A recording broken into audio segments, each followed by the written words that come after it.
A linha das 3h33.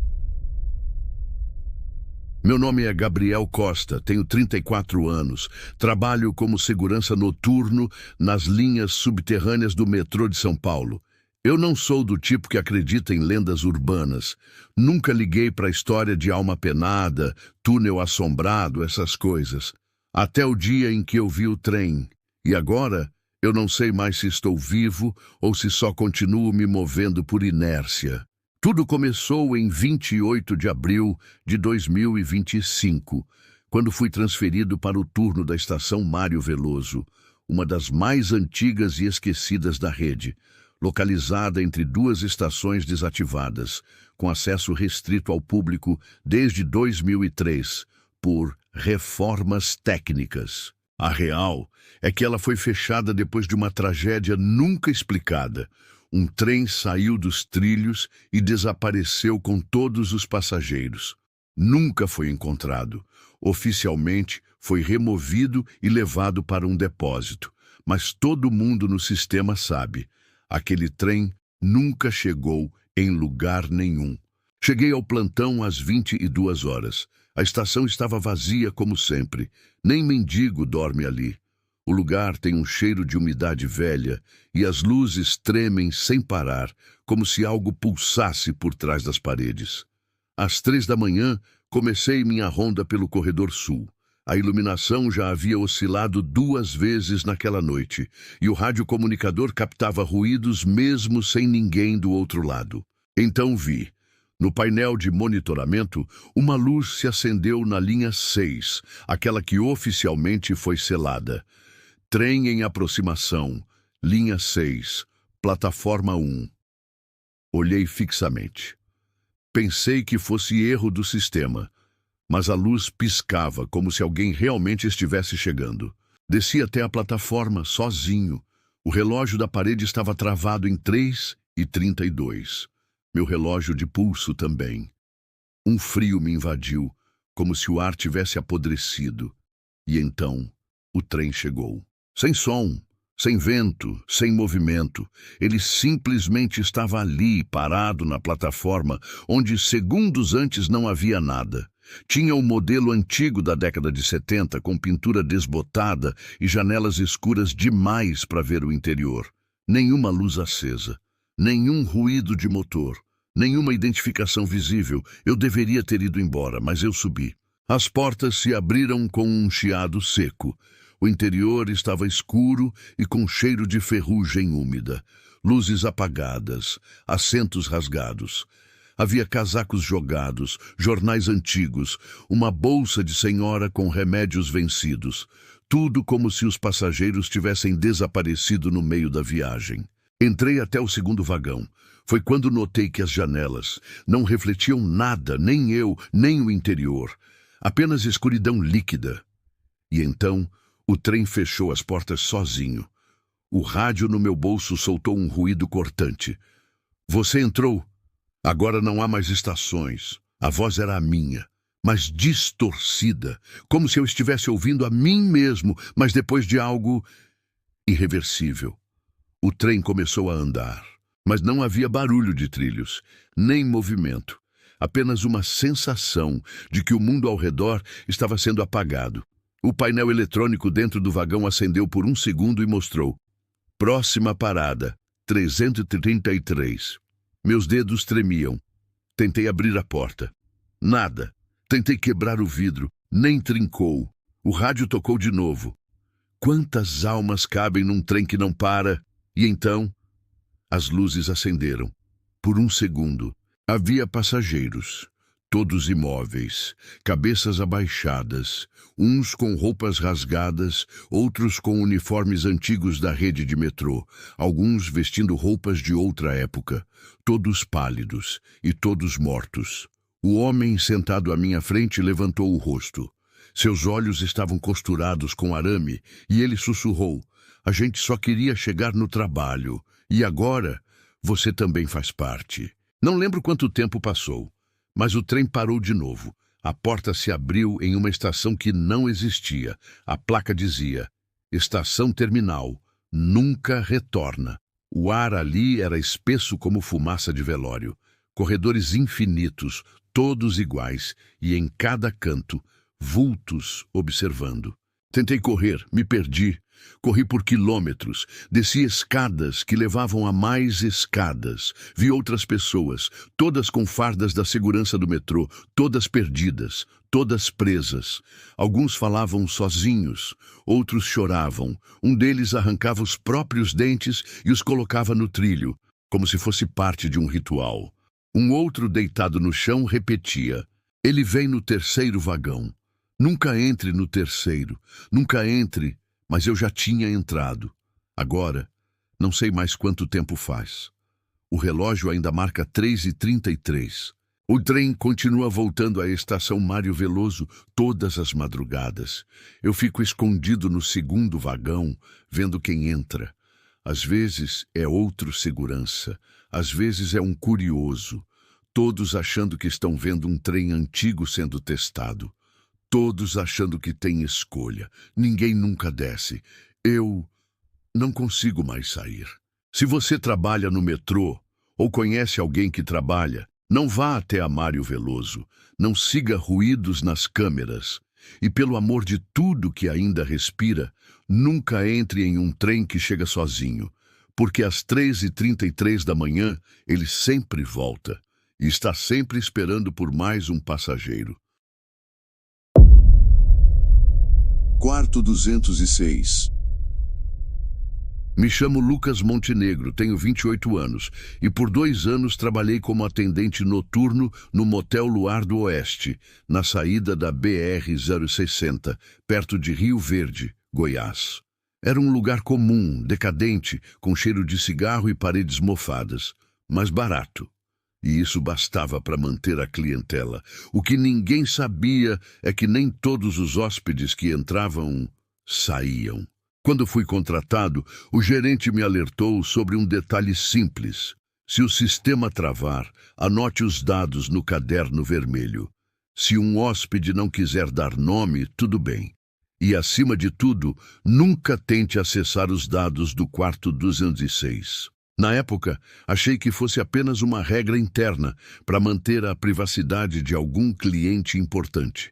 Prostitutas de luxo, políticos enrustidos, nada me surpreendia. Mas na primeira noite em que o 206 foi ocupado, o ar do lugar mudou. Literalmente. Era 2 de julho de 2024, 00h48, quando um carro antigo, um Opala preto, ano 1974, entrou pelos portões. Não vi ninguém dentro, mas ao piscar já estava parado diante da recepção. Saí para atender. O vidro abaixou só até a metade. Uma mulher pálida, cabelo escuro preso num coque estranho, me entregou R$ 200 em notas novas, dobradas perfeitamente. Ela não disse uma palavra. Só apontou o dedo para a plaquinha de quartos.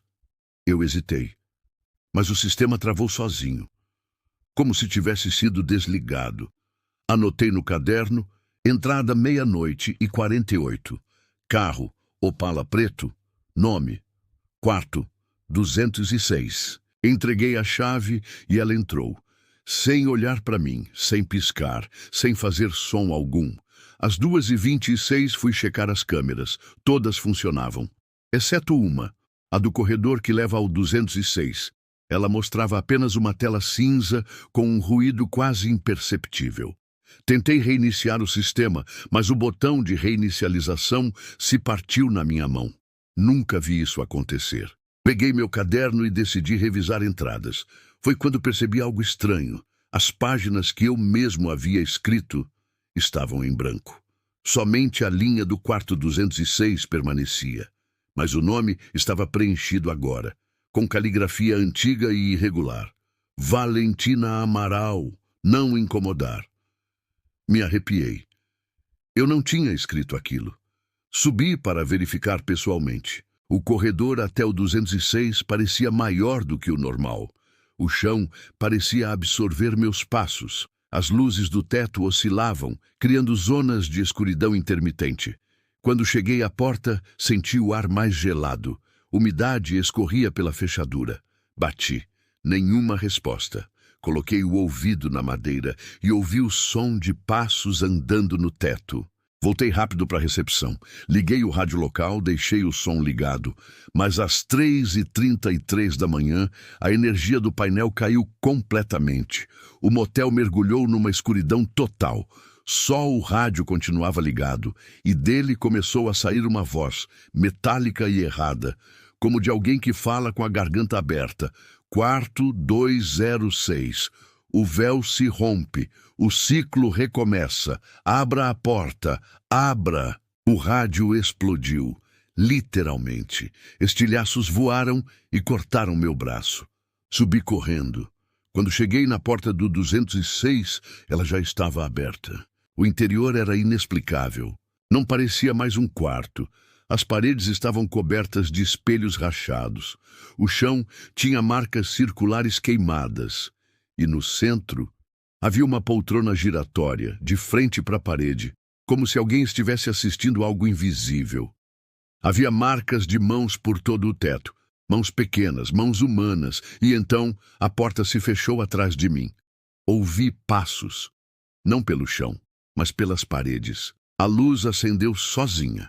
A mulher estava de pé, de costas, olhava para o espelho, e nele eu via o quarto cheio de corpos pendurados, mas atrás de mim não havia ninguém.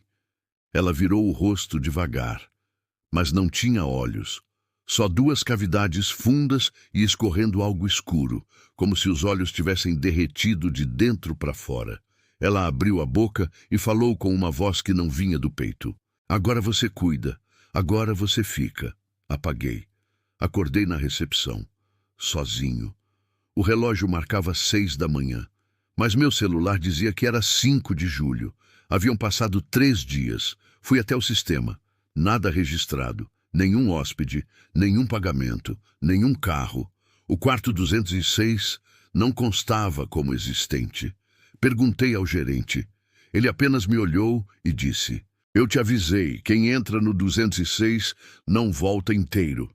Desde então, hóspedes continuam chegando. Alguns nunca saem. Eu anoto os nomes. Mas dias depois as páginas se apagam, como se nunca tivessem existido. Às vezes vejo o Opala de novo, parado, sem motorista. Às vezes a câmera do corredor 2 apaga. E às 3h33, toda madrugada, ouço os passos pelo forro, como alguém andando com os pés descalços entre as paredes. Uma vez tentei sair. A estrada desapareceu. O GPS travou. E o celular explodiu no meu bolso. Estou preso aqui, no turno eterno. A única coisa que ainda funciona é o telefone da recepção, mas ele só toca uma vez por semana. Quando atendo, ouço apenas uma frase. Temos vaga no 206. E a voz é sempre a minha. Se alguém estiver lendo isso, não pare no luar do oeste. Não aceite o quarto 206. E se o sistema disser que não há registros de hóspedes naquela noite, corra, porque é assim que começa. E ninguém volta depois da porta fechar. A última mensagem. Meu nome é Daniel Vasques, tenho 31 anos e trabalho como analista de suporte técnico em uma empresa de marketing digital em São Paulo, chamada Helix Corp. Nosso prédio fica no 16º andar de um edifício na Avenida Paulista. Um lugar comum, salas envidraçadas, carpete cinza, cafeteira que nunca funciona e luzes brancas que nunca desligam. Até 27 de outubro de 2025, minha vida era tão previsível quanto o barulho do ar-condicionado. Mas naquela noite, enquanto fazia manutenção no servidor central durante o turno da madrugada, algo aconteceu. Algo que a rede nunca deveria ter transmitido. Era uma sexta-feira. Eu estava sozinho. Costumávamos deixar uma equipe de plantão para atualizações do sistema que não podiam ser feitas durante o expediente. Naquela semana, só restava eu no rodízio. Entrei às 23 horas. Passei o crachá, sentei no fundo da sala de TI, acionei os backups e comecei os scripts de atualização. Às 2h08 da manhã, o primeiro e-mail chegou. Remetente: carolina.nunes@helixcorp.com.br. Assunto: pelo amor de Deus, me responde o detalhe? Carolina Nunes morreu em um acidente de carro 2 meses antes. Tinha sido uma tragédia. Ela era gerente de contas, jovem, alegre. Todos gostavam dela. O e-mail corporativo dela havia sido desativado no mesmo dia do enterro. Eu mesmo fiz isso. Zerei os acessos. Arquivei a conta. Ela estava bloqueada. Mas ali estava uma nova mensagem, enviada da conta dela. Daniel, você está aí? Está sozinho? Ele está na rede. Não acesse os logs. Não reinicie os servidores. Ele está no tráfego morto. Não olhe para a sala de reunião 3. Minhas mãos ficaram frias. Pensei que fosse uma brincadeira, um bug, um vírus. Mas o sistema de segurança da Helix era robusto e não havia atividade externa, nem acesso remoto. Fui até o console e tentei deletar a mensagem. O sistema travou. Voltei para a interface de e-mails. Mais uma nova mensagem. Remetente: mauro.ferreira@helixcorp.com.br. Assunto: ele vê através das telas. Mauro, o diretor de tecnologia, enforcou-se na sala de reuniões 3 há exatamente um ano, em 27 de outubro de 2024. A empresa abafou o caso. Disseram que foi um infarto súbito. Mas eu estava aqui naquela noite. Eu vi o corpo dele sendo retirado. Daniel, os dados que você está apagando não são arquivos, são partes dele. Cada cluster, cada backup. Você está soltando pedaços dele. Levantei de súbito, me afastei da tela. E então, a luz da sala de reuniões 3 acendeu sozinha. O prédio inteiro estava escuro, exceto minha sala e aquela. Fui até a porta de vidro e olhei pelo corredor. As câmeras internas mostravam tudo apagado, mas ao fundo, uma figura, parada, imóvel, com um terno manchado e a cabeça caída num ângulo impossível.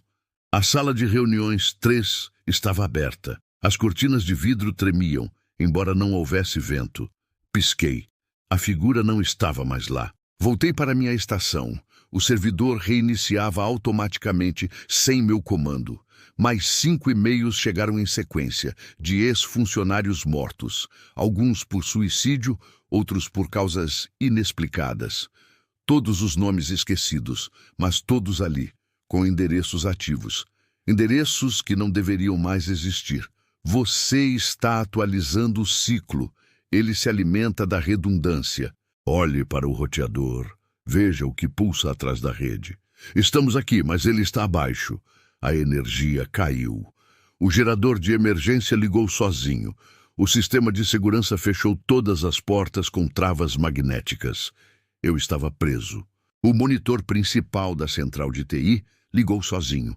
Uma janela se abriu, não do sistema operacional.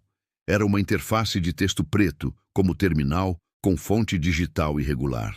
Na tela, linha por linha, apareceu: aceito, conexão. Aceito, conexão. Aceito, conexão.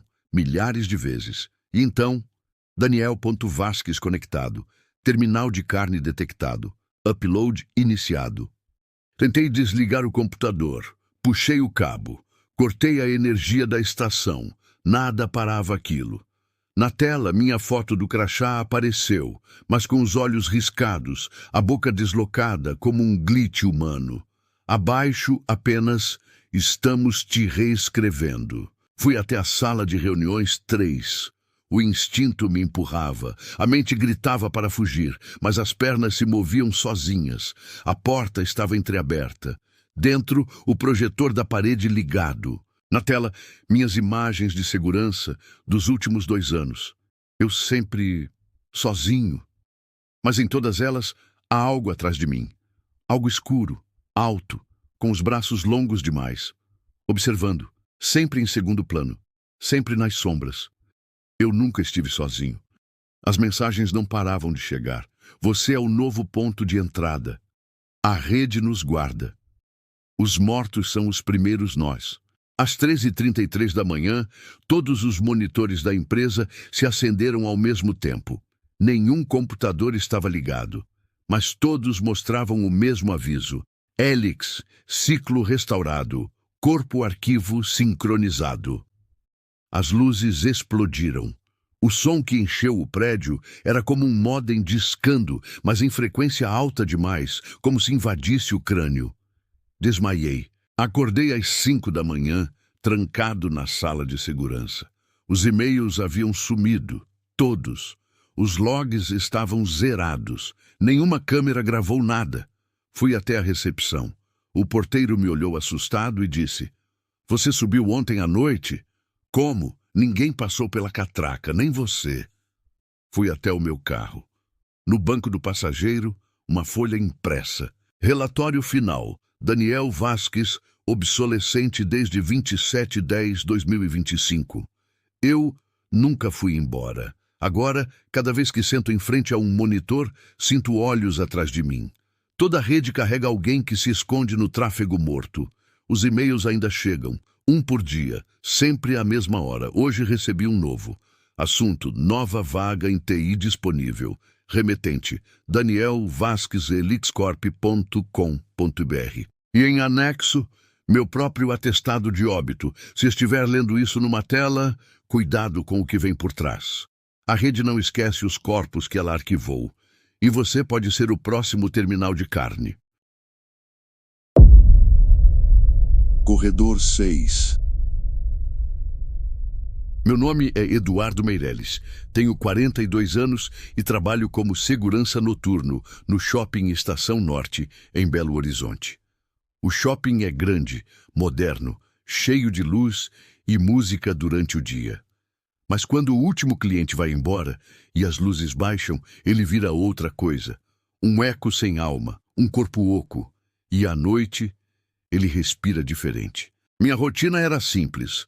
Ronda a cada 2 horas, conferência das portas de emergência, vigilância pelas câmeras do térreo e dos 2 pisos. Sempre fui cético. Mas no dia 8 de setembro de 2025, algo mudou. Era uma terça-feira. Cheguei às 21 horas. Fiz o check-in com o supervisor da tarde, que saiu às 22. Fiquei sozinho, como sempre. Me sentei na sala de segurança, liguei os monitores, deixei o rádio ligado baixinho. Tudo tranquilo, pelo menos até às 23h52, quando a câmera da loja Studio Fashion, no corredor 6, mostrou algo estranho. Um manequim virado para a câmera. A loja já estava fechada. Todos os manequins deveriam estar voltados para dentro da vitrine, como sempre. Conferi os registros do dia. Nada havia sido alterado. Peguei meu bastão, fui até lá andando devagar. O shopping, àquela hora, parecia respirar pelo teto. O som do meu passo ecoava demais. Cheguei à loja. Todos os manequins na posição normal. Nenhum deles virado. Mas algo me incomodava. O chão de dentro da vitrine estava sujo de marcas de pé. Marcas diferentes. Não uniformes como os calçados expostos. Eram descalços. E não eram de borracha. Voltei para a central desconfiado de mim mesmo. Revi o vídeo. O manequim se moveu, muito lentamente, entre 2 quadros de imagem. Um pequeno giro de cabeça, o suficiente para me gelar o estômago. À 1h17 da manhã, a luz da loja acendeu sozinha. Voltei ao local, dessa vez com a arma não letal da segurança, taser carregado. Quando cheguei ao corredor 6, a loja estava aberta. A porta de vidro deslizante havia sido empurrada. Nenhum alarme, nenhum sensor ativado. Os manequins estavam em novas posições. Um deles ajoelhado. Outro com o braço levantado, como se tentasse alcançar algo. Um terceiro, esse me deixou sem fôlego. Estava com o rosto colado na porta de vidro, e havia marcas de respiração no vidro. Mas manequins não respiram, não suam, não deixam condensação no vidro, e muito menos sangue seco nos lábios. Voltei correndo. Na sala de segurança tentei chamar o supervisor por rádio. Nenhuma resposta. Tentei acionar a central da empresa. Linhas fora do ar.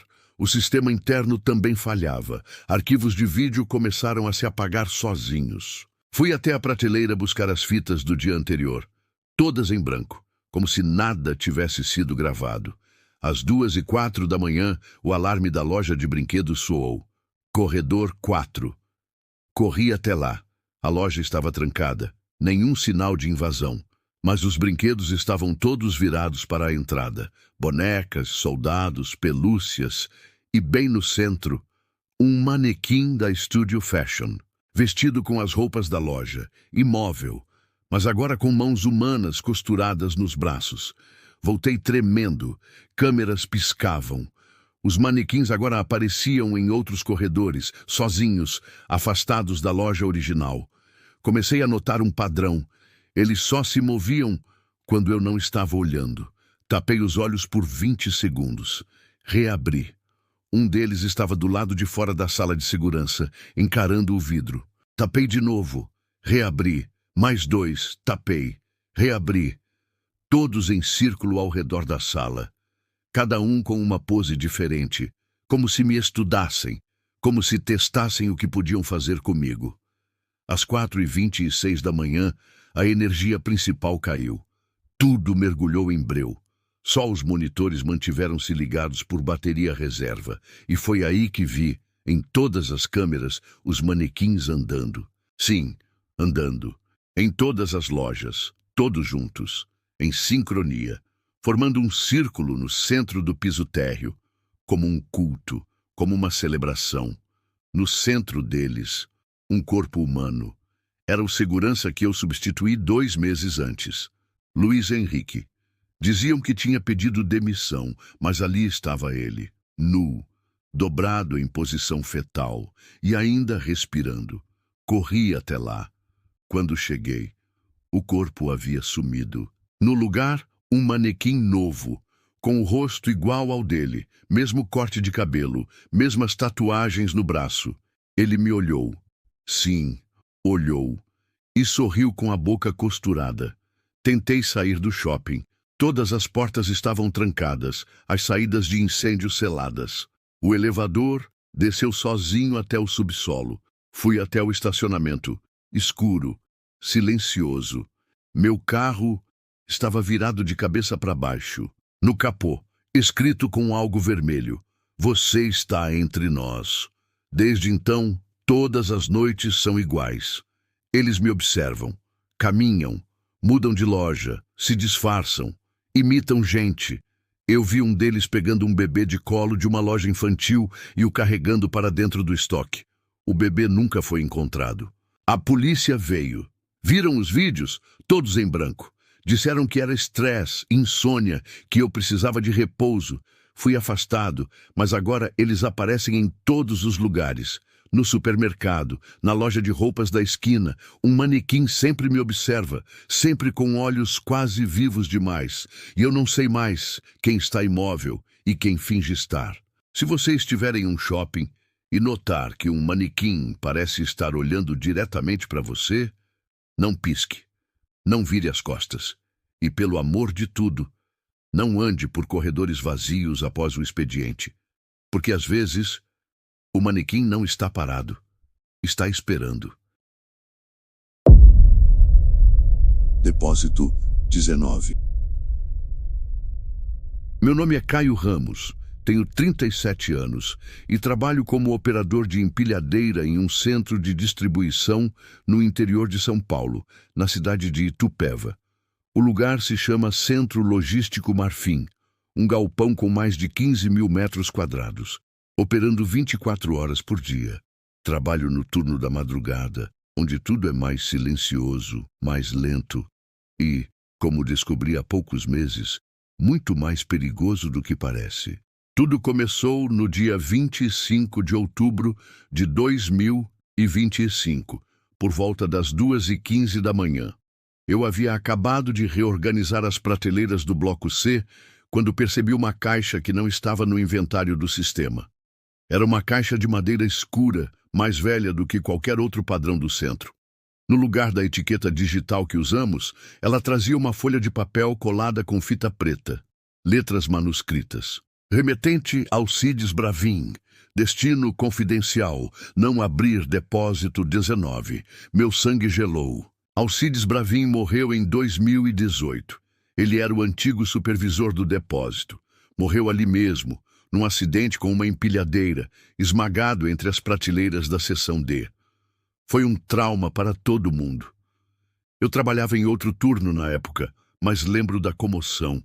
Ninguém falava muito sobre isso, mas ver aquele nome ali, numa caixa recém-aparecida, me paralisou. Fui até o terminal mais próximo. Digitei o número da caixa. Nada. A etiqueta não existia no sistema. E mais estranho ainda, o depósito 19 não fazia parte da planta oficial do centro. Trabalhei ali por 8 anos. Conhecia todos os galpões. E esse simplesmente não existia. Voltei com a empilhadeira para tentar mover a caixa, mas quando cheguei ao corredor, ela não estava mais lá. Pensei ter anotado errado. Revi a rota. Andei até o bloco D. E lá estava ela, no topo da última prateleira, 10 metros de altura, longe demais para ter sido levada por alguém a pé em menos de 5 minutos. E era a mesma caixa, mesmo papel, mesmo nome, mesmo destino. Depósito 19. Na mesma noite, outras caixas começaram a aparecer, todas com etiquetas manuais, nomes estranhos, todos conhecidos, todos mortos. Remetente: Rodrigo Muniz, falecido em 2021, queda no mezanino. Remetente: Sueli Braga, falecida em 2020, ataque cardíaco no vestiário. Remetente: Ederson Toledo, desaparecido em 2019, última aparição no estacionamento. Cada caixa parecia mais viva e mais pesada. Ao encostar nelas, uma sensação de pressão no ouvido surgia, como se algo dentro estivesse se movendo devagar. Na madrugada seguinte, voltei para investigar. Coloquei uma GoPro na empilhadeira e gravei a ronda. Revendo depois, notei um detalhe que não percebi ao vivo. Às 2h58, a câmera mostra uma silhueta caminhando em cima da prateleira, exatamente onde estavam as caixas. Alguém, ou algo, de 4 membros, se movendo entre os vãos com fluidez impossível. Parei o vídeo, tentei aumentar. O rosto parecia moldado em couro velho, sem olhos, mas com a boca aberta num sorriso esticado demais. Apaguei o vídeo no impulso. Senti medo de guardar aquilo. Nos dias seguintes, caixas começaram a sumir do sistema após serem digitalizadas. Literalmente. Um código era escaneado e, segundos depois, desaparecia do inventário, como se nunca tivesse existido. Mas, fisicamente, a caixa ainda estava lá. Uma noite, abri uma delas. Desobedeci. Peguei um pé de cabra. Rompi a madeira grossa. Lá dentro, havia um braço humano costurado com couro sintético. Os dedos estavam dobrados numa posição estranha e no centro da palma, meu crachá. Saí correndo. Vomitei atrás da baia do setor de recebimento. Liguei para o supervisor. Nenhuma resposta. Liguei para casa. Nenhum sinal. O telefone fixo tocava sozinho no escritório, sempre com a mesma frase gravada. Caixa faltando, incompleto. Falta você. Comecei a ouvir passos no topo das prateleiras todas as noites. Nunca 2. Sempre um único par de passos, lentos, quase cuidadosos. Como se a coisa estivesse andando e procurando algo. Às vezes, eu sentia o peso deslocar o metal. Outras vezes, as câmeras mostravam sombras entre os vãos, movimentos rápidos demais para serem humanos, mas com forma suficiente para causar pânico. Um dia cheguei para o turno e encontrei uma única caixa no centro do galpão. Pequena, isolada, diferente das outras. Etiqueta simples, remetente, desconhecido destino, Caio Ramos. Meu nome. Deixei a caixa ali. Não abri. Mas ela começou a me seguir.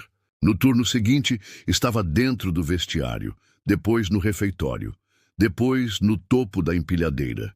Onde quer que eu estivesse, ela aparecia, e nas laterais, marcas, como garras, como se algo estivesse por dentro tentando sair. A caixa respirava, literalmente. Subia e descia como um fôlego abafado. Coloquei-a no compactador de lixo. Apertei o botão. Escutei os estalos. Os estalos viraram gritos abafados. Minutos depois, a caixa estava de volta, no mesmo lugar. Na noite em que quase enlouqueci, as luzes do galpão se apagaram às 3:09 da manhã. Todas, inclusive as de emergência. O gerador caiu. No escuro total, ouvi apenas os passos em cima de mim, indo de prateleira em prateleira. Quando acenderam, todas as caixas estavam abertas. Centenas delas, formando um corredor vazio em direção a uma única porta que eu nunca havia notado antes. Depósito 19. Era de ferro, alta, enferrujada, sem maçaneta, mas abriu sozinha. Dentro, só escuridão. E vozes, não humanas, gritando, chorando, imitando. No centro do salão, uma figura montada com as partes das caixas. Pernas, braços, torsos, todos costurados, um corpo incompleto, sem rosto. Em frente a ele, minha caixa, a que levava meu nome. A tampa se abriu devagar. Lá dentro, meu próprio rosto, moldado em algo orgânico, com os olhos ainda mexendo. E então, a coisa falou com todas as vozes ao mesmo tempo. Agora sim, completo. Não lembro como saí. Acordei em casa, descalço, com o uniforme rasgado. Meu telefone não tocava. O cartão de ponto mostrava que eu nunca entrei no turno. Fui ao galpão. Estava lacrado, fechado por tempo indeterminado. Ninguém sabia explicar. Mas a caixa, ela estava na minha porta, no tapete da sala, sem etiqueta, apenas uma frase escrita a sangue. Última entrega confirmada. Se você trabalha em um depósito e encontrar uma caixa que não existe no sistema, não toque, não leia, não olhe, porque você pode ser apenas mais uma peça faltando e o que está esperando por você não quer mais ficar incompleto.